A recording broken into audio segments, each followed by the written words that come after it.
ennaku zino ng'akamwenyu tekakuva ku matama. Anti nafuna abantu abatuufu mu by'ettaka n'amayumba. Yosam Properties. Bano bakufunira ettaka mu buli sayizi yonna gy'oyagala. Oyagala lya kyapa oba lya ndagaano. Oyagala lya kulimirako oba lya kulundirako. Naawe ayagala ery'okuzimba. Basangibwa Nansana okumpi ne Nansana Municipal Council. Bakubire ku ssimu 0748533 Ng'oyagala okumanya ebiriko tambula n'abaliko enzige ebuuka na nzige olaba n'abazungu baakiraba nti birds of the same feather kati nno nkuleetedde banywanyi bo mu nsonga zonna ezikwata ne tekinologiya. Yoshtech Services bw'ova ku bano ogenda kuwangatto. Yoshtech Services be baliko oyagala kukuzimbira website oba application olina ekyakubulako mu system ya kompyuta yo bano babinoonya ne babikomyawo oba kyewandiise data recovery tebakoma okwo. Yoshtech Services era bakuyamba okulaba ng'olina obukuumi ku bibanja bye ebya intaneti. Kiyite Cyber Security Services era nga bakanika ne computers. Bano nakugambye bannakinku mu tekinologi era nawe ayagala okwebuuza ku kintu kyonna ekikwatagana ne tekinologiya tukwaniriza. Oyagala cloud services, network services oba software development naawe beekwate. Basangibwa Rubaga Road opposite Barbados Hotel okuliraana Trinity Christian Church. Bakubireko ku noti 7 noti 5 519 715 oba noti 787 996 667. Yoshtech Services, empowered by innovation. Okay, ambabuzaako munyana mukama waffe Yesu Kristo nti mwasuze mutya mwasibye mutya okusinza kutayo mujulabira COVID eno. Sami Kege mannya gange. Nze Sami anaabalala ffe abaddukanya omukutu ogwa Unique Media gwa Bwakatonda era oyinza obutasaako kintu kyonna kitakwatagana na Bwakatonda. Ennaku z'omwezi nga 23 Desemba omwaka guno twagala kubeera tukola charity. Charity eno egenda kubeera yakuliisa abantu, of course n'okugattako maybe sanitary pads zetwagala okuba nga tuwa abakyala abo oba abaana ab'obuwala batasobola kwetuusaako paadi eyo. Bwe kyolabanga ekitono ku bantu abamu kiba kinene. So nga 23 Desemba tubali tusaba mutwegatteko okulaba nga ate to making this a reality. Twagala kutwalira abantu bano ebintu omuli sukaali, sabbuuni, omuli omunyu, omuli buto n'ebirala ebikozesebwa. Mwaka gwa 2023 twakwa abantu 5 betwasobola okuliisa. Then 2024 that is last year ntuwa abantu 10. Then omwaka guno tukkiriza era tusaba Katonda atusobozese okubeera nga tuwa abantu 2. Buli muntu twambalidde emitwalo 5 okubeera nti mukolera ka shopping aka katonotono. So osobola okutwegattako ng'oyita ku namba zaffe ezolaba ku screen. Namba eya 0786026647 0786026647 obeera nga ate oyimirira wamu naffe. Gwe akiwulira, gwe atakiwulira mukwano kireke tojja kubanga onaawaayo nga tokiwulira era omukisa tojja kugufuna. Omutima ogwo oguwaayo nga gwagala Mukama gwatunulira n'abeera nga ate awa omukisa. So twegalako n'okweraga Sami nze abaana ndisizaayo 5, ndisizaayo abaana 10, ndisizaayo abaana 2, ndisizaayo omwana 1, ndisizaayo abaana 7. So 7 times the 50,000 zezo sente oba obubaka bw'oba ogenda okuba nga otuweereza. Kyonna ky'osobola tujja kubeera nga tukyaniza kubanga kamu gwe muganda. I think that's how they say it. Kamu gwe muganda. Jjukira okwagala okutaliiko bikolwa tekuba kwagala. Aye n'ekirala tosobola claiminga kwagala nnyo Katonda oyo nga neighbor tomwagala. Neighbor wo yaliwa? Neighbor wo yoyo omuntu atalina kyakulya, yoyo omuntu atalina kyakwambala, yoyo omuntu atalina wadde n'akantu. Woba osobola omuyamba muyambe. Webale nnyo webale ddala. Butereevu mutukwaniriza nate ku Unique Media obali nnyo okubeera ng'ogoberera, obali nnyo okubeera ng'olaba. Nzikiriza nti buli muntu wonna w'osinzidde okubanga olaba kyokola ky'amaanyi era tukwebaza. N'abagenda mu comment section ne mbaako bye mwogera bituzaamu amaanyi. Abasharinga ne mulayikinga bitwongera amaanyi bali nnyo okubanga mukola ekyo. Olunaku olwaleero ndi ne Samike neera okulaba nga tuwayaamu kimu bibiri bisatu nga tugenda tunuulira leero ebikulu ennyo okulaba nti ebyo abasumba bye bazze bakola publicly ne bisika attention y'abantu ne bavaayo oluusi ne babyemulugunyamba amu bibasuula n'obbasuula tugenda tunuulira ku ebyo ebizze ebikolebwa abasumba ab'enjawulo ne bijja ne biwamba amawulire oba oliawo ne bireka nga tebitulese kyekimu ddala bali mu nzikiriza oba mu nzikiriza y'abalokole tugenda menya kimu ku kimu era nga Sami atulira lwaki bizze ebikolebwa lwaki bakola ebintu bwe biti Sami taata sebo nkwaniriza mu makaago webale taata nolaba weganyuma sige gali awera ganyuma sige gali awera buli kimu wekiri on time yes obulamu bugamba ki mwetuli mukama yeebazibwe amin akuuma wagenda n'oŋŋamba nti buli olukya nina olumu ebaliza era wemba nyina kinjagala okukola nkikola ku olwo ako nakakwata tolinda nkya olwo era naawe mu current affairs kati ntera okukulaba ekigwawo ku 8 ku 9 oba okola nina program gye nakolanga nakati kweri just nti yapozingibwa mbagita muvubuka kola n'omwami omugwe nakyalira naŋŋamba muvubuka kola eno yongereza akagamba nti tandika kati nti tuyinza okuba tuli mu kwinspiringa kubako kyokola naye bangi abafudde ne ideas nataziteekesa mu nkola ani kati ade cemetery yes mu Luganda simanyi oba bijja I don't know byebisinga obugagga byebirimu obugagga obusinga bitesami anti abantu bangi abaafa nga baafa n'ebyobugagga bingi yalina okubaako kyatuwandikira mu katabo yafa nakyo nga teyeezudde sazo tuli ku YouTube wayinza okuba nga waliyo ate yafa n'ekirala ekitali kino okuinovatinga kino teyakikola waliwo eyafa nga alina okubaako byatukolera naye teyabikola n'obugagga bwe bwonna kyolabagamba mu semitale wali obugagga obukyasiize abasinga bwe tutaalaba nako bafa nga tebeezudde true buli wotegerayo papas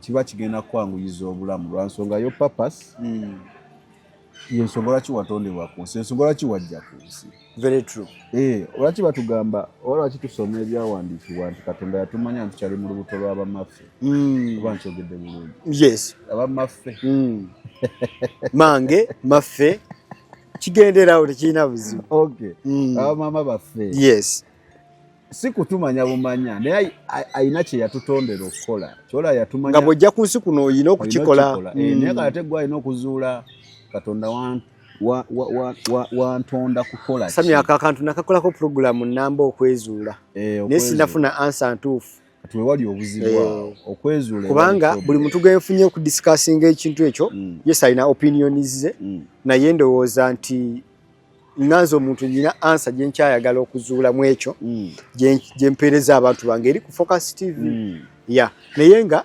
ebisinga ddala obukulu Sami nebaza abagoberezi ba Unique Media abavaayo mu comment kiki balinawo leero comments tebannandeetera nnyo waliwo bandeetera omuliro waliwo bansiima waliwo batansiima waliwo bankwata obubi nanti nabasuubiza nze buli wembeera ku Unique wano nja bajjukizanga waliwo comment eriwo tugikomentingeko tutereeze tutambule bwamu nabo so comment maybe gye nalabye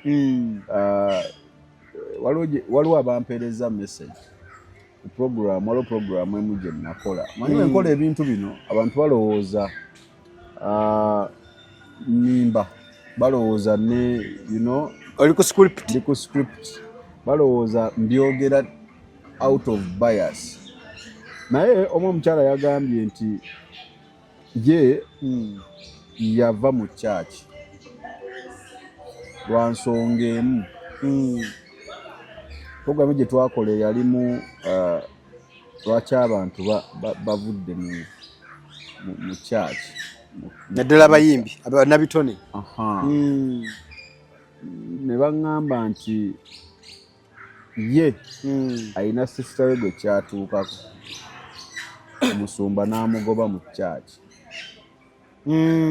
osegeera kubanga babasumba balowooza be bayina okuweereza Katonda naye twakyogerako so abasinga bali bampabuye experiences zaabwe bye bayiseemu. Then last time show gye nakola omukulu ng'alina waliwo munnamawulire yali ampa story ku mwami abasinza ekijja kya Billy Ebowa era bambala ne zi t-shirt ze era gwe olina ekyamagero kyoyagala olumu nti n'amazzi ago goyozezza mu t-shirt eriko ekifaananyi kya Billy Ebowa wooganywa owona amazzi gabamu omukisa. Kati omwana n'ampeereza message n'aŋŋamba eyo mmanyiyo ebyaddala yagenze okuŋŋamba nga nnyonnyola manti twayogera mannya nga nnyonnyola ekifo nga kyekyo era njagala bana balowooza nti bya script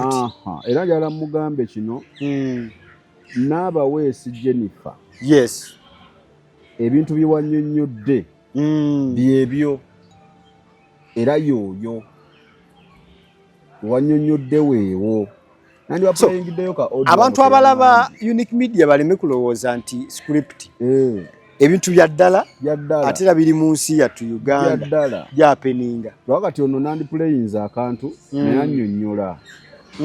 annyonnyola details esaagala ate abantu bategere balowooze nti naye Sami bw'oba osomanga message ezo ne bana bakusaba ennamba okukwokyayo baŋŋambe kantwala omulanga kankuba omulanga kati ennaku ziggwayo sinade n'ekikumi very true ziggwayo na Charity naye ndaba eyagala kunzitamu muntu Charity eyagala okwettira nga toli ku mulimu gwa Mukama eyagala kunnettira ndigattagatta waliwo abankwatiddeko era abasinga bakyanteerako kati bambi olumu bwe mulaba obwo baba banteerako Charity bo bali ku Charity mali bakwokyayo ng'omuntu naye twebaza Sami twongera okwebaza abavuddeyo ne bawulira omulango ogwo ne babaako kye batona n'okubajjukiza nti tuyinza okuba ne tutafuna ssente enkalu oyinza okuba ggwe olina ekintu kyogamba nti kino nga oli mukyala gwe wagamba owengoye n'ovaayo n'ogamba nze bannaaye ndeese kino tubyeyanza era tukyabyetaagira ddala kozi mission yakulisa kuyagira abantu bibiri era wenfuna yaŋŋamba jangu okime ensawo ya sukaali wano kilo 10 era n'abakwatiddeko nnyo ate oyinza okuba tolina kyolina leero naye nga tolina gw'osobola okuguza idea manyi waliwo Sami omuntu nga sirina naye ne ŋŋamba ekitundu ekigamba Chris ajja tuwaayo eky'ekkumi kati mulimu ali mu kulaba Unique omugoberezi waffe naye nga tolinayo gw'omanyi oyinza oba tolina mu ggwanga naye n'ogamba Sami genda ku Second Street omwe ebyo bitabati ne bwe bati akuwe kino tujja kino na ebyo tubyeyanza era omukyala eyampa engoye ngenda kujja abino tusobola kumpa ngoye transport n'akubula Sami gundi yaddi yamunoonya Charity yange 23 December leero tuli mu nnaku z'omwezi 2 kitegeeza ennaku zisembedde tusigaze ennaku 2 kwano gwe kulisa ogw'okujjukiza yagwekutte okujjukiza nga leero nnaku z'omwezi 3 leero 4 ataŋŋamba atyo amaju kati leero kati obuzayo ennaku weziti obuzayo weziti omusajja mutaase aleme kusala mubiri nakulaba ne Coach Ricky nga temundi bulungi anti munnaye omuntu oba omanyi muntu ogeraageranya yagala okumpa example y'omuntu gw'amanyi gwetera obeera naye mugambe ajja kundaba kimafiya ajja kulaba kimafiya naye nga kyeyayogerako nayo kikulu bw'oba ovudde ku kamera ebulira bw'oba ovudde ku kamera weefumiitirizeemu ku byayogera Sami taata njagadde olunaku lwa leero nkubemu tooki oba mbeeko scenario zenkuwa naye Kristo omwogeddeko wantondo mugeyo yali ku kamera basemu ne banya abagoberera Unique Media tulina omusajja gwe bayita Chris yali ku kamera era ebifaananyi ebyo byolaba buli olaba bitagaddemu nenyaye simanyi afunye ekyokulya ayinza obutafuna kyakulya n'atukwata ayinza n'obijjayo abijjaako Sami abantu abalokole bangi oba bakulembeze mu bulokole bangi balina ebintu ebizze bikolebwa ebintu ebyo ne byattractinga nnyo amawulire mu ngeri emu endala ne bibazimba ulira waliwo bebize ne bikolera nga birungi ne bibazimba batwala waggulu waliwo ate ebize bikolebwa ne bibassa abamu ne basaana nawo ne babanga tukyabawulira nabawulira naye ng'ate gye bali bakyasumba mulimu ebintu ebikolebwa naye ng'ate si byakatonda bikontana ne Bayibuli byekola ki ne values z'Obwakatonda kati twagala Sami tulabe watukube mu tooki lwaki ebintu bino bizze bikolebwa there are scenarios nyingi ngachi okugeza of recent waliwo story etambudde nnyo ku mawulire omukulu pastor Jackson Senyonga alina gyalunda side eyo obulenzi eyo alunda ki nakase side ze yalunda mbizi alina farm eriko ebintu bingi naye ffe twagala tutunulire nnyo point weri omukulu oyo emabega kaawa amawulire gatambudde nnyo ku ma TV ku online biki nga yaddira embizi bwe yali azirundira abantu wagazi kati simanyi oba kyava kuba sawo abazijjanjaba embizi ne zijja ne zifa mu nnamba enneneko tegeza embizi alundira ku large scale yes large scale kati waliwo ezaafa nga nnyingiko era aidha nga kyava ku ndabirira eri ku faamu oba waliwo ensobi yakolebwa simanyi oba outbreak y'obulwadde embizi ezo bwe yazikwata n'azikasuka ewamu ku faamu ye naye nga aliraanye bantu kiralundira mu bantu kati abantu bavaayo ne beemulugunya ng'ekivundu kisusse ekiva mu mbizi ne zifudde ne bavaayo ne beekalakaasa beekubire ku mulanga bagaye bannaye bagaba bannaye tufa you don't know what it means ne bwe bamese ng'efiiridde awantu mu ddiiro tosobola kwewaka nga paka tonakola ki kati just imagine ekitwe kye kiva mu ezo embizi ennyingi ku kyalo kiramba ne kibuutikira so ne bavaayo ne bagamba no kino kitususseeko naye mbwe ebimu ebigambibwa ebisinga n'okuluma abantu omukulu bw'ovaayo n'omukubira essimu agamba Sami bw'oba nga kikuyitiriddeko nguza vaawo nguza musumba kitegeeza nti ayinza okuba nga maybe ayinayo ebigendererwa biki ebirala eyandibadde ataasa kino abantu kye bakompulinira bagaa bwe biba biganye nguza oveewo okakasa very true information eyo kweri ku mitimbagano era nsaba muntu gwe bawulidde story no nga ye first time yo gwe nyigamu bunyizi Pastor Jackson Senyonga teka video yako era ka video tugenda kafuna tugenda kafuna ka video TV nyingi zakola story eyo netambulya ddala Sami nga tusinza ku scenario yeno wembasira video gya kubaako byonzijukiza nga nange bwe nkujjukiza era nze esinza okuleeta ku platform eno leero lwaki basajja ba Mukama bakola ebintu weebiti era lastly bibalekawa eri community ekisookera ddala sinza asinga otutegeera ako kabajjukiza nnyo nti Sami muleeta wano naye si yasembayo okutegeera siri epitome yensonga kituleka provision zino wammanga Sami tuterawo message wosobola typinga either n'ogattako wanotulako okatiza ekyo twogedde era nenzirayo neŋŋamba n'ennamba z'essimu kwezi ku screen bw'oba olina kyoyagala okwogera ne platform ekyali ya bwereere kwatuweereza buweereza bantu tukubira essimu ojje tukukyaze obeeko byettaala Bayibuli egamba osena kusima musingi sagadde kyogera kawuli wenkyogera onsekerera kati olwo nadina kimanyiira buli otandika na musingi waliwo omukyalo omu eyaŋŋamba nti yafunako message Katonda gye yamuwa ng'emulaga nti Katonda yagoba abasumba takyabaagala mu makyaki bamuvaako bakola byabwe omanyi ade woleeta just imagine woleeta omukozi ewaka yes n'omulambika nebiki byoyagala akole boosi we naye lwosiibye ewaka ali mu ddiiro maybe alina byakola n'omuyita we boosi we n'omuyita ng'akuwulira eddoboozi ng'aliwulira naye ng'akola bibye. What do you do? Banagobye dda kulina ebbula ly'emirimu eri mu bantu. Exactly. Nva nagobye dda. Abasumba bafaanaganamu batyo.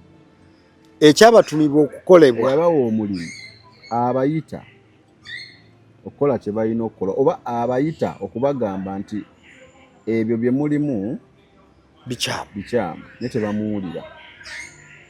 Omanyi lwaki tebamuwulira? Ekisooka okwagala amaanyi gano ag'ensi gaziba eddoboozi liri. Ojjukira eddoboozi linakugamba nti munda mulimu eddoboozi erya Katonda n'erya Sitaani naye ery'omulabe lireekaana nnyo. Kyobola n'oba ogenda kukola ensobi adde okiwulira. Naye bw'ogikolera n'okofaminga nti eno nsobi diri liba lyasinzizza amaanyi ate n'oliwuliriza. Naye ne wano mu kugikola ligamba adde kyogendamu nedda olina omukazi ewaka obwenzi buleke si bulungi. Then ne lisussa. Bobo sose wayi bameka babikoze. Abitegeera ani anamugamba. Kati omala kikola era oba okyalinamu ensigo y'obwa Katonda olumala okikolawo oti. Diri ate ng'otandika kubanga ye Sitaani kyakola omulabe kyakola wamala okukozesa ensobi ng'avaawo. Bw'osigala mu kwejjusa. Kati kwe kwejjusa kuli naye nkoze byaki mbadde nfaaki okategedde. So kati abasumba bano okwagala ennyo obugagga, okwagala nnyo ettutumu, okwagala ennyo amaanyi, byonna tuli ku bya mubiri. Ntubimeka money, fame and power.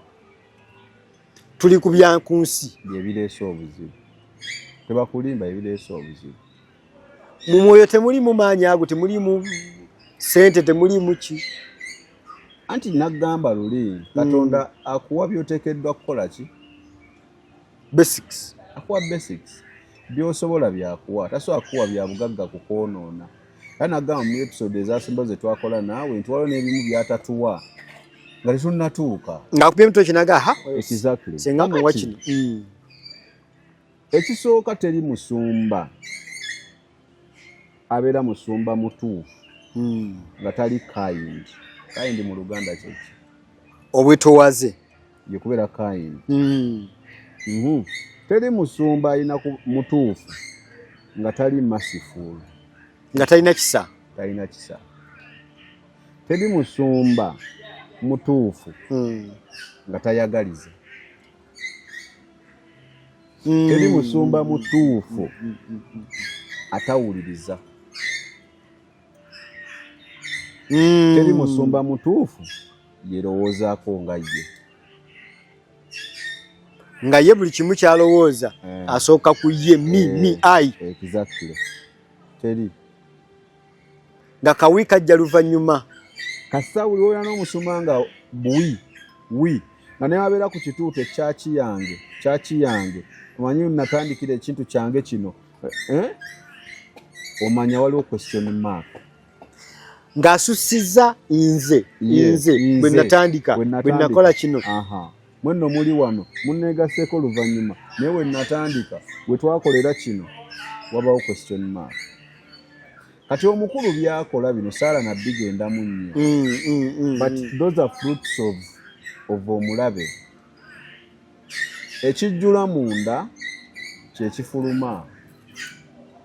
Ekijjula mundayo. Tosobola kuba mundayo ng'oli mugezi nnyo. Ate ogera byakisiru. Byakisiru. Ekijjula munda kitufulumya byebibala. Bagamba tulibalabira ku ki? Ku bikolwa byabwe. Ku bikolwa byabwe. Kati oyogera otya wootyo nga togamba oli pasita. Kitegeeza oli bakyogera batya oli musege ogwegize mu ddiba. Mu ddiba ly'endiga.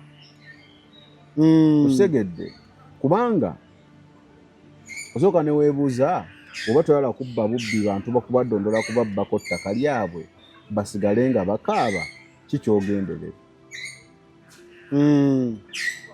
Kyogamba ekivundu we kiwunyidde ekyalo kyonna ate gwe wano ewawo ababeerawo kyo kiwunya kitya kituufu bwe batuukidde okukigumira kitegeeza gwe olina kyogoba nti bannaye wano mugume naye tageti yaffe yeeno kubanga adde ekintu kiwunyira awo abali ebweru w'ekikomera bali bonna ne n'ayita mu kkubo n'agamba yiyi ate ono ali wano abakozi bano abakozi ababeera okitegeeza aba ateekadde ekivundu kyabakutadda naye ndowooza ye yabagamba kyetwagala kyekino otegedde naye ate munnange ye musumba yamajja n'ayimirira katuti n'akugamba tukolerera ggulu kati okolerera ggulu bino yona n'osomba byaki kubanga omusajja oyo nga tolazeemu wadde ziri factors zetwogeddeko omukulu oyo omulaba kyenkugambye nti ate ebintu bya sitaani tebikutwa omukulu oyo takyalina kyanoonya buli kimu ekyensi kino akikoze kyayagala waba akyagala wandyewunyiza afaaki otegeera so kyetwogera bulijjo si buli yeeyita musumba nti musumba Sami abantu bano bwe mumenyamenya bonna onoonyamu n'erinnya tuufu nga toliraba lwaki bonna abasinga balinako obuntuntu obumulumulu nti competition byanfuna bo kati kyaki bazirabanga bizinensi gundi yataddeko gundi mobile money bamusindikira sente nyingi nnyo gundi yazimbye kyaki bweti example manya omukulu oyo yabeera nnyo mu ebweru era onoonya enjiri y'ebituuki yabeeranga nnyo ebweru ng'abaddukanya kyaki eyo for example eyiye basumba bala bali wano era ndowooza basaamanyi abo n'abalala kati omukulu ndowooza abeera eyo kyola n'abaana be bande tamanyi nnyira luganda wo bawuliriza bakulira nnyo eri wajja yali abeera nnyo kati okuddamu okusetolinga mu Uganda nti kati ezize nti kati kyaki recently naye nga yaliwoko wano yo yabeerawo n'asooka n'afulumamu so yabeeranga nnyo ku nnyonyi era oba ojjukira ne ku nnyonyi okwo yali afuniddeko ebizibu nga bagamba simanyi n'omuwala gwe yatigaatiga if you remember oba obijjukira ku nnyonyi okwo so wano we yajja yatandikira mu ntalo okuvaayo okulandinga e Uganda wano yatandikira mu ntalo nze kankubule simanyi ddi bwe nasemba kulaba mwami oyo ng'akoze headlines nga za bwakatonda nga tebayomba kubanga tali mu lutalo na muntu maybe ndooza nasemba kulaba headline ennungi ndooza nga bamukubye mu mawulire ndooza ku mbaga ya mutabani we mbaga ya mutabani we okukola ku headline eringa esigadde alumbye gundi amutute mu kooti bali mu gundi bye babaamu yasanga waliwo olukuŋŋaana olugenda mu maaso olwaliro ku ttaawo olwa mukulu Kayanja 77 ki? Yes, 77 dogs. 77 dogs. Days of growing. Nakola P5. Okategedde. Ekirala wotunulira enjiri y'omukulu yonna ayagala kulaga ye mutuufu yekka mu Kampala mu kibuga. Kampala wano yonna bonna abasinga bafere. Bonna abasinga bonenyeza byabwe okujjako ki ye okujjako ye akati kankubuulire teri muntu mutuufu blowing his or own trumpet. Leka abantu bakwogerere, leka abantu be baba bakunyumyako. Exactly.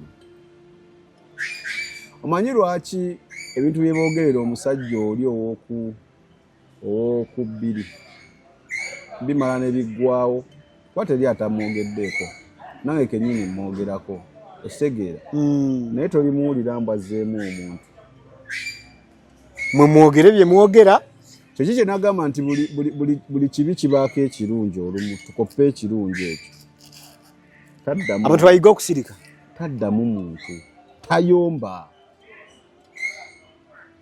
mukanya kugamba kino nekino nego okumanya omwami oyo olumu nze ntunalengana ebintu byakola ddala byakola byamusumba omuntu naafa gwe nojja n'okola press conference olwotugamba kituleme muziika tumuleke ku nsi ayinza okubaza ebbanyonnyola biki ebyamuviiriddeko oba okufa anti era ate tewabiraba gwe tewalabye yayogera mu press conference kyogaa birana byayogera mu press conference waliwo ekipya ekitali mu mawulire before the death of the guy byonna byali muki mu mawulire kati ki ekyali kimuleeta oyinza okuba yaba ina kubanga singa yali alese information empya twandibye okke ey'enjawulo naye byonna byeyayogera tewali kipya byonna byali mu mawulire mu ebiri sometimes ade wemba sekwagala era nga tetukwatagana ate nze kakati ye atitwala person ku kkowe ey'okuwala n'omuntu as a person n'ova ku principle lwaki oyogera ku muntu nze ade sobola kutandika nenzija nendyoka nkugamba nti tulina kyetukalanirako nenkivaako neraleka kuvuma ggwe oba kitute person exactly ate ng'ate kibadde olusi kya mulimu oba kibadde kyaki kati gwe byayogera tewabiwulira kubanga byonna byayogera singa bano bayagala kuteekawo mbeera ne bamugaba abawala baleete ekirala omuntu afudde amaze emirimu gye muleke awumule kuba sigwasala omusango osobola okukogera ku byali akola nga ffenna twali tubimanyi nate tomugira nnyo because talina chance nakweyogerako naye yakuba press conference namba sikirabangako nze ebbanga linakuli sikirabangako annyonnyola abantu lwaki kati nali mbuuza yali tayagala bamuziike oba tebamukungubagira kankuli 10 terikyawo omu adde newobeera nga ensi teyagala muntu oyo era paka kubaako oli agamba musajja yankolera kino musajja yannyamba kino ate olaba ente otegera nnyiniyo ng'ogitomedde ate olwo omuntu wotegera nti nnyiniyo abadde agyagala sami temulinamu stansi zino temulinamu anti kyegeza okugirayo kiri nti bino byonna abasumba babikola sitanti olumu zibaamu naye sitanti zisinga kubeera mu bintu byakusika bagoberezi kulaga nti ndi w'amaanyi naye kino ki ekiriwo kya mutima mubi guno gwo mutima mubi kati ki eyo sitole enangeri gyereetamu abantu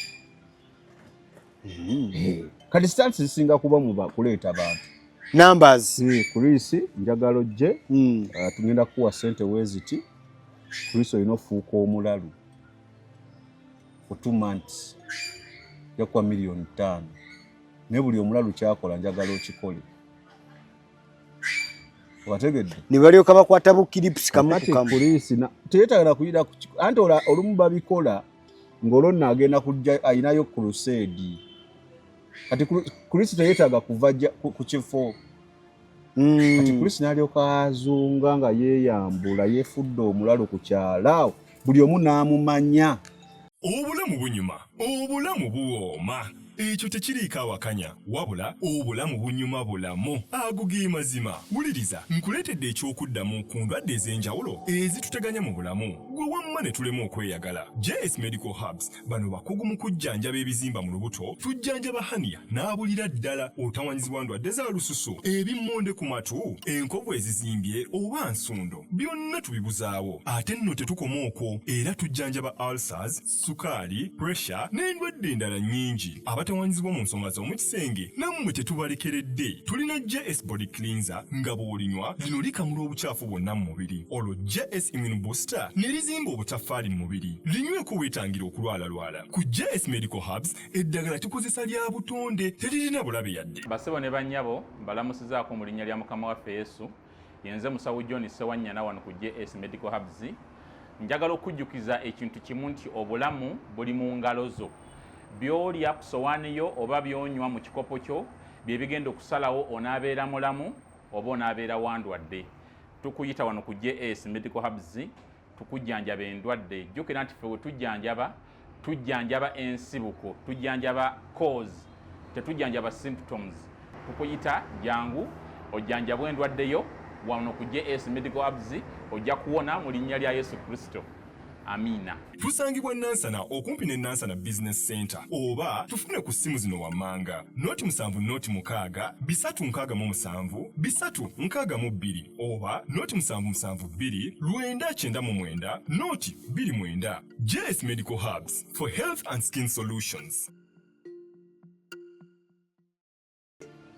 Era ku time eri musajja wa Katonda kulisi ne bamuleeta ng'ekyalo kyonna kimanyi mulalu yalaluka. Si wa family mukyala bonna bamanyi. Kulisi yagweddalu. Babikola abasumba. Ne olyoka bayise eggaali mu bantu awo era gulya kayamuloga era gulya kamukolera kiri. Muleete bannanga abalalu bagenda kuwona, abadwadde bagenda kuwona, abalema bagenda kutambula. Ayina ow'ensimbu. Katonda agenda kutambuza bigere. Nabagamba kati Kulisi mwe bamuleetera. Yes. Kulisi naawona. Kulisi ogenda omusanga nga musajja wamanyi mu kyaki omwo. Naawona. Omanyi nedda taata. Wali ondabyeko nedda taata. Twali twogeddeko sibe babuuza. Okitegeera. Kulisi naawona. Nalyoka musindika. Amaanyi ne gakola. Kulisi naagweri. Aliko buuza ebibuuzo. Ndiwa. Okategeera. Ani ono nagana omuyisaamu awo empya ayisa musu.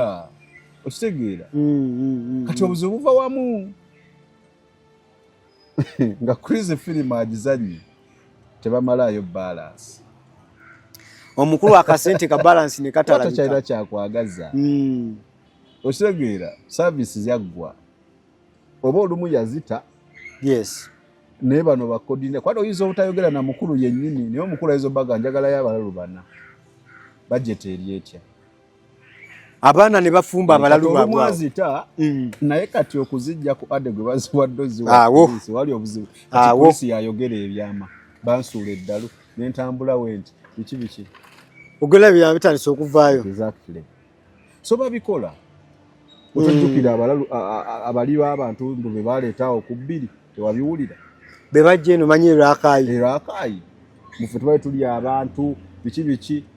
Era bakulaga byavira ddala nga bakwata ne bu video okulaga nti ebyaddala bano badde balya ki.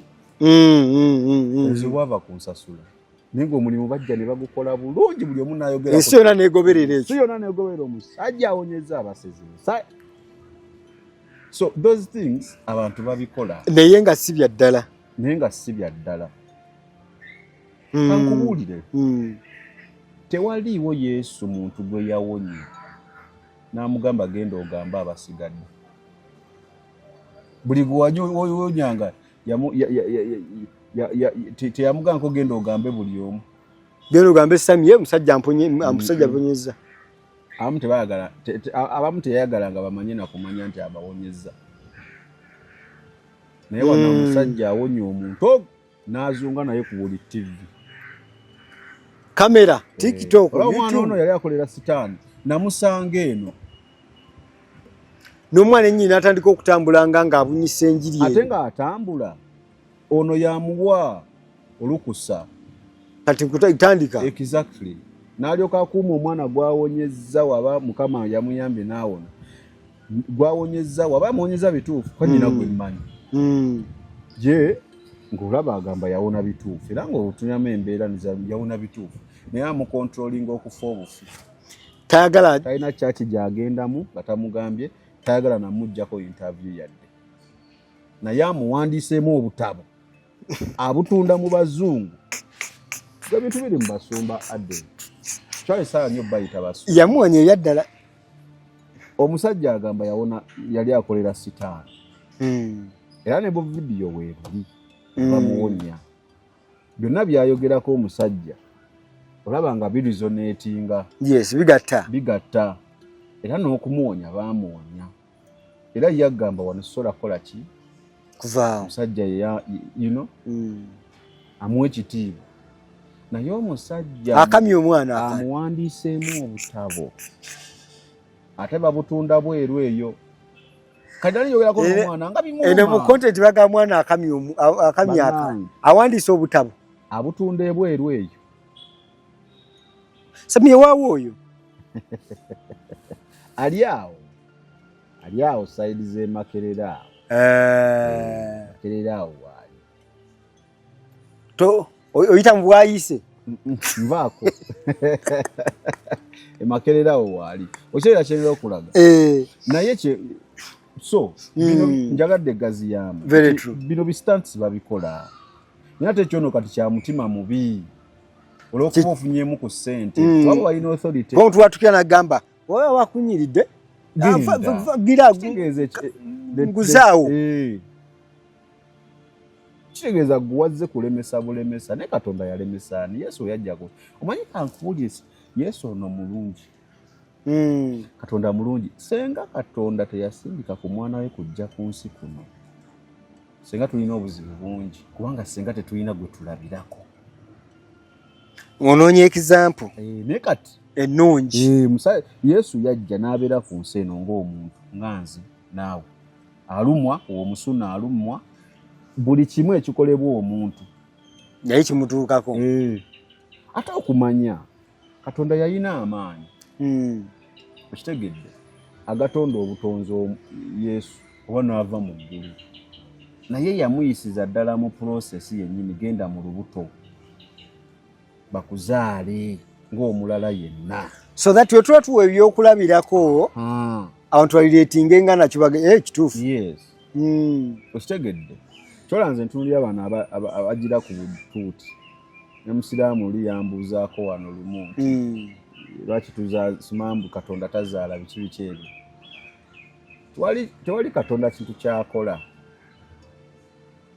nga talina ensonga lwaki buli kimu kigenda okubaawo nga waliwo ensonga kati weebuuze waba yatonda Adamu kuva mu ttaka teyalina maanyi gasindika mwana we najja buzi kuva mu bulyo gaaliwo naye kino boolyawo yakikola so that abantu abamugoberera ekyo atuwe example erabwako kubanga senga teyajja singa basoma no batugamba nti kakati mwe temumanyi bali mu Katonda ne balina kweyisa nze nyina amaanyi ga Katonda naye kati ffe nga tukubuuza Yesu yakikola ki ekyo yakikola atya yakola atya ng'ali wano amazima gali nti senga Yesu abaddewo senga Yesu katugeze ali ku nsi kuno nga ye yalunda embizzi ezo era omukulu yandigaye bugambya ne Yesu yazirunda ati kyengamba senga abaddewo nga yalunda embizzi ezo abeekyalo ne bamukubira yandibazeemu atyo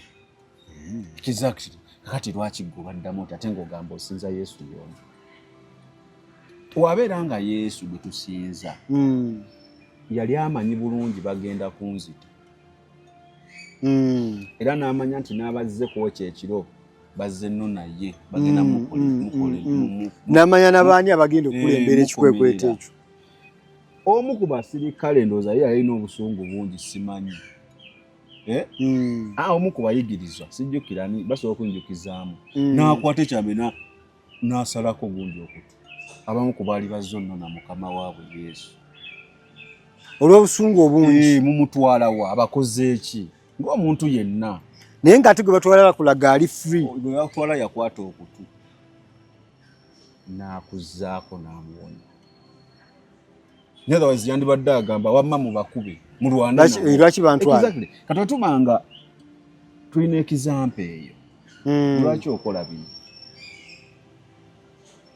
igwe ali ku katuuti omusumba ali ku katuuti vesho eri gye wayogerako eyitibwamu amaanyi eyitibwamu yes lwaki ovaayo n'okola ate ebikontana n'ebyamutuvu kati Yesu yamwogereramu ka Yesu tasobola kwogera ebyo kyeza kati kyekimwogereramu aba avudde ku kya Yesu ng'akuvuga kiki kyeza kati veso ya kirala Sami ani anyumira okukaabya ennyo abantu era abasitaani voice ebintu ebibi byonna Sami waliwo percentage y'okubeerako mu bwakatonda n'omubutali Uh-uh. Nti kasita 90% Nedda taata sijja kukkiriza kumalayo olaba teri bya simanyi nyogoga sinyogoga osalawo lumu olina kubeerawo either oli wa sitaani oba oli wa Katonda. Nakugambe Katonda ayina obujja ate njagattako ne kano sima bana akafuna batya bayiza okugira Katonda wa ntondo. Katonda wa ntondo alina entondo atya Katonda okumanya wa ntondo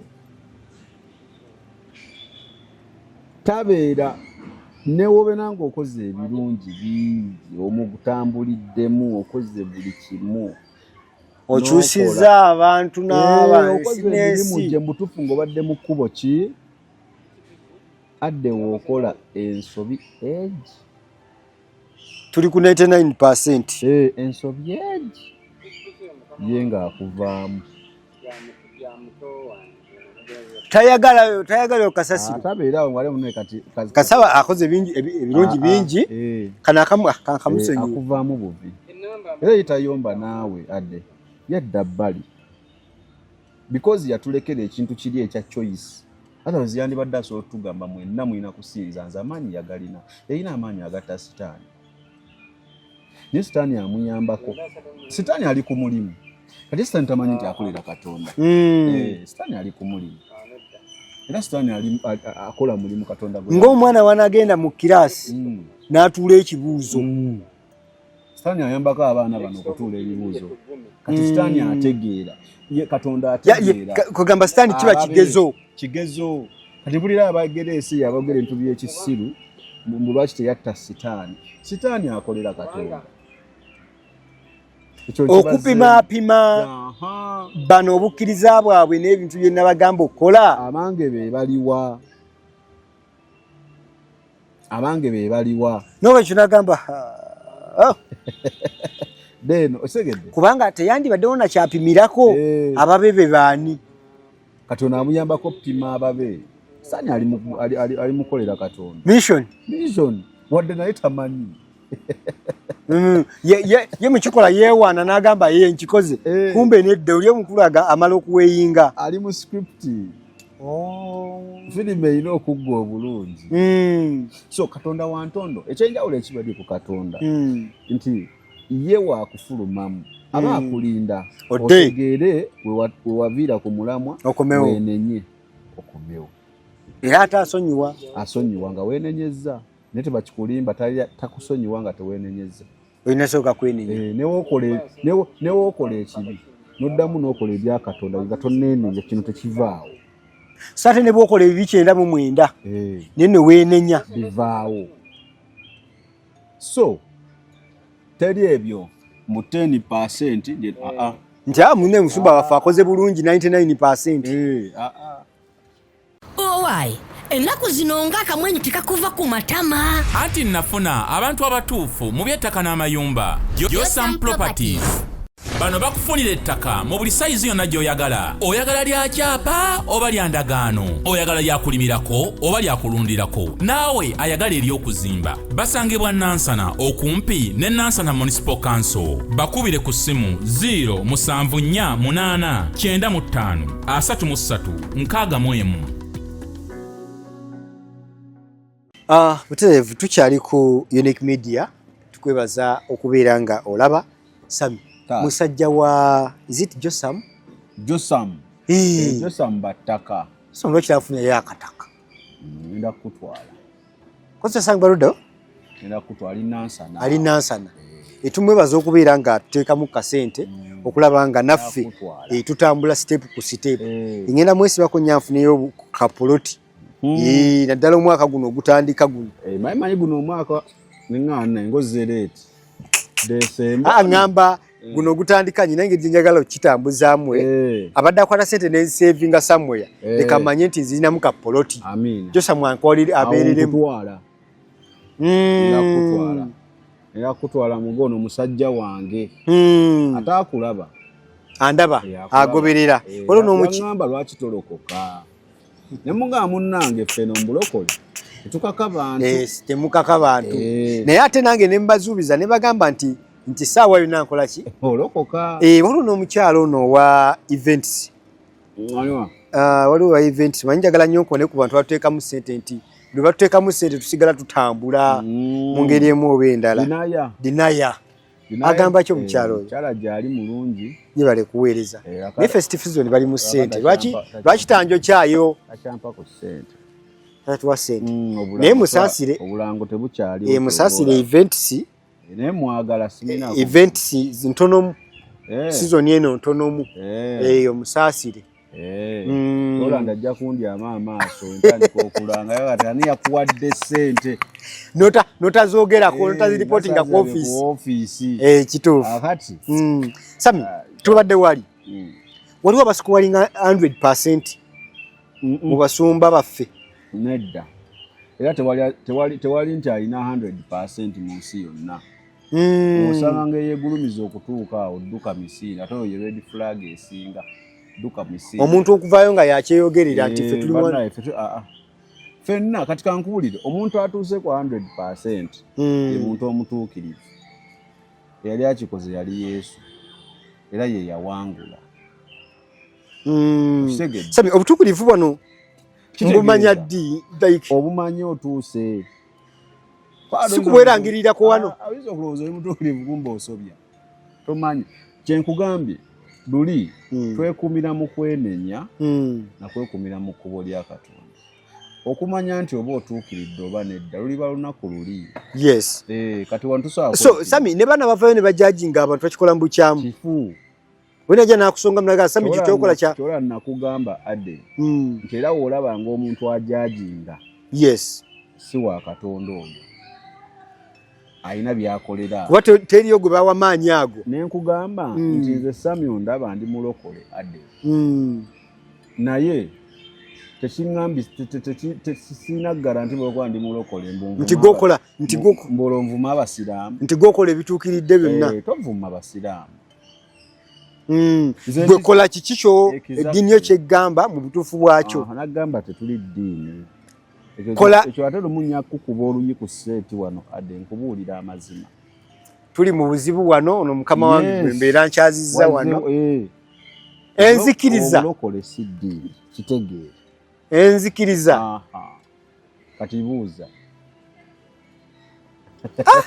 yes ndi mu bunkenke ndi mu kukangibwa mbasuula omuggo kati nkubuuliridde nkikugambye emirundi n'emirundi totegeera kati nja kikukubira babukubyo kiyingire mu mutwe tetulidde Sami nga tuwumbawumba sinali yetu aginokoddeyo nga kutuwa topic naye mbadde nsaba omanyi olwo twagendanga mu papers ne bakugamba outline kitegeeza obisi tebeetaaganga nnyo kunnyonnyola badde nsaba tumenye tunokoleyoko ku scenarios tubakinge kiri ekyasoose nga bikolebwa abasumba ebizo bikolebwa abasumba bikolebwa biyinza obutaba incidents nteno y'amaanyi yes nenga ebikolwa byabwe okugeza nakugamba Bible tesobola kubanga egamba omuntu omu oba owasa one man one woman golina babiri kyo si kya Bwakatonda Sami wembanga twayawukana n'asoose n'enfuna owokubiri kibi omwakola ki eyasooka twayawukana n'enfuna owokubiri kiba kiki ffe bikolawo ebityo mwayawukana ku nsonga ki kubanga okusinziira ku Bible ensonga ebirayiro bigamba okufa kwebikola ki anti kiriwo ekiti fa twawukanya naye wosoma Bible ensonga erimu eyesimba ya bwenzi kakati wayawukana naye kuki yayenda waliwo ebyali by'obutakkaanya twafunamu obutakkaanya tugamba gamba ki nti ebintu biteeke mu lwatu ekinjawudde noono kino kyolaba mulinde yakikola tewakalaba ka vidiyo kati si kya Bwakatonda mbadde manyi okubeera n'ababiri kyogamba Sami kukubeera nga ndi nabo naye kati takyali nabo anti okyali mufumbo n'oli kati ezo oli mu bwenzi kuba oli endagano tonnagimenya oyinza okuba tokyagendayo n'endagaano weeri mukyali babiri nga kati ye Katonda akulaba nga ali mu bwenzi. Katonda si byakayisaali nti ade nkukooye leero sijja kudda biriko emitendera. Omukulu ayinza okuba yeenenya ewaani ewa Mukama yeenenya namugamba yeenenyeza ki ebyo byonna ebyaliwo kati n'amanya nti abyenenyeza katambule mu maaso. Weweenenya oba mu nsobi kiseeza ozudde nti wakola ensobi then ddayo ewa mukyalawo. Yeenenyeza nti yakola ensobi n'amuta then n'akwata omulala. Ate omuto otya kati ani agenda omutwala ng'owaleka ng'omukunkumuddemu abaana bataano tubalina mwe siriyasi saala tekunza mu debate eyo wasanga omwana w'abandi muto omukunku mwenna akasente okafunye okitegedde tetuganye wayinza okuba waliwo ensobi ezaaliwo ne mutuna obutakkaanya naye nkugambye nti nze nga nze Sami bayibuli gye ngitegeeramu ekyo kyokinanga tekiriiko bwenzi tekinokolebwawo mu bayibuli ekintu kyonna tekiriiko bwenzi. You can find a way y'okukyogerako. Tekiri bwenzi tekirimu kutta. Okitegedde tekirimu bwenzi tekirimu kutta. Kati waliwo ka video ke nasinga olabaawo waliwo omukyala for example yalaga abasumba amu n'abaweza bakomye ebintu ebyo. Omukyala yajja n'aloopera oba mukyala musumba nakala ku TikTok ko ng'omukyala ali mu kubuulira akyogerako oba musumba omusajja tampisa bulungi. In fact omusajja yangulidde ejjambiya nangaine ejjambiya gyenguze yakukutema ayagala kuntema era ejjambiya yagitadde wansi piro eri wansi wa piro. Nze nadduseeyo nafulumyeyo mb'omusumba n'amugamba yali mukyala munaalyoka amugamba nti nedda maama siwe bikola wano ddayo dewo omusajja osabe ddayo omusajja kabira osabe ejjambiya ejja kuvayo wamutema. Kiki ogenda okugamba abagoberezi? So tuvemu yali enjiri gye nagambye ey'okukyamuukiriza era nawulira ekibiina nga kikuba mu ngalo nga banaamutema engalo mugenda kuba zaaki olwo wamutema. So amagezi Katonda ge yatuwagana gano ag'omubiri yagatuteerawo gatuyambeko mu by'omubiri okutaasa eby'omubiri okitegedde gatuyambeko mu by'omubiri. Omukazi akwegezezaamu okutta emirundi 3 naye ng'era ogaaniddewo maama mwagala mutegeere nti wabula okeera ofukamira ng'osaba nga nfudde kiki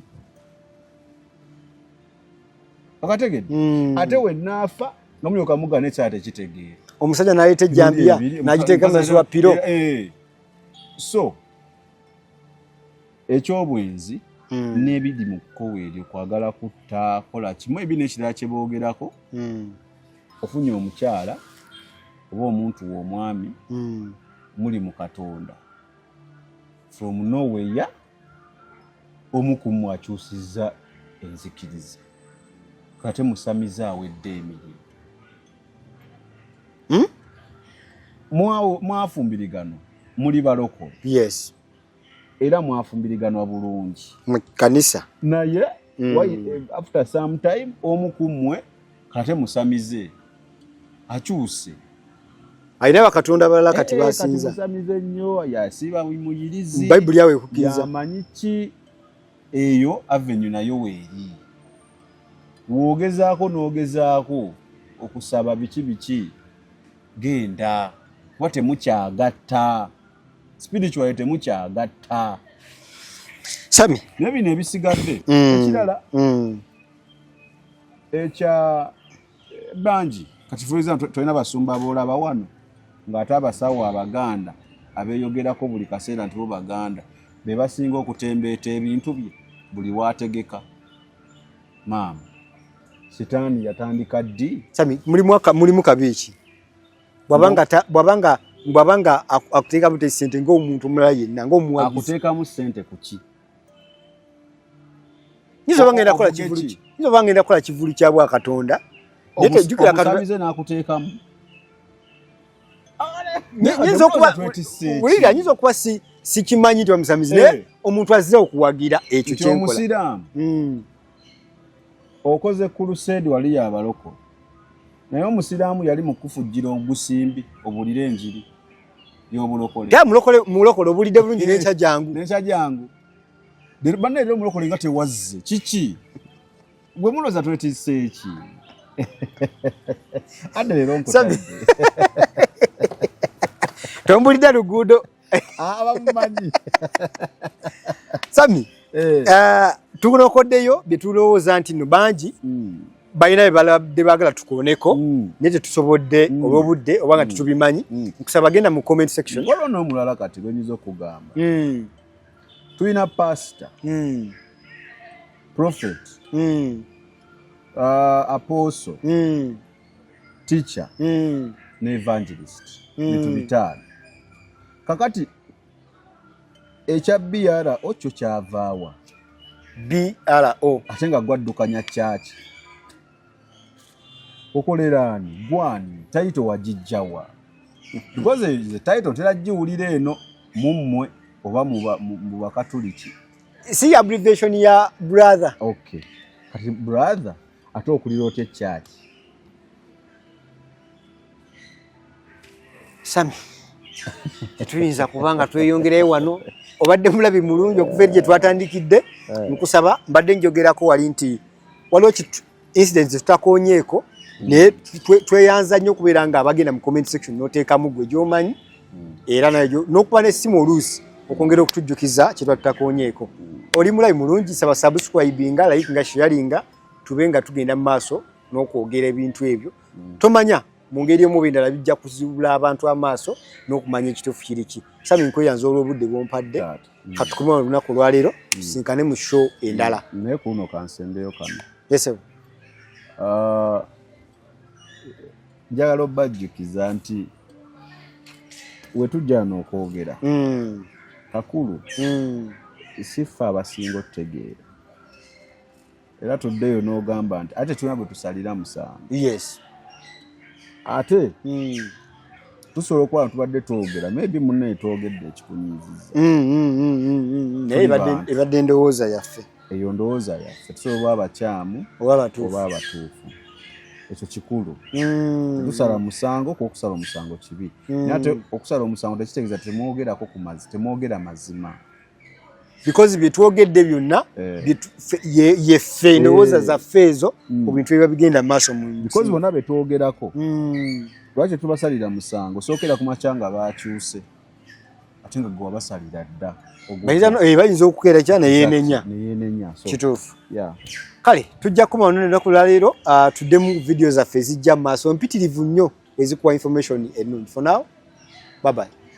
Ebyo by'owulidde oba ebyogeddwa mu episode eno si birowoozo bya Unique Media nga channel awamu n'abagikulira wabula birowoozo by'abantu ssekinnoomu mu kiti kyabwe.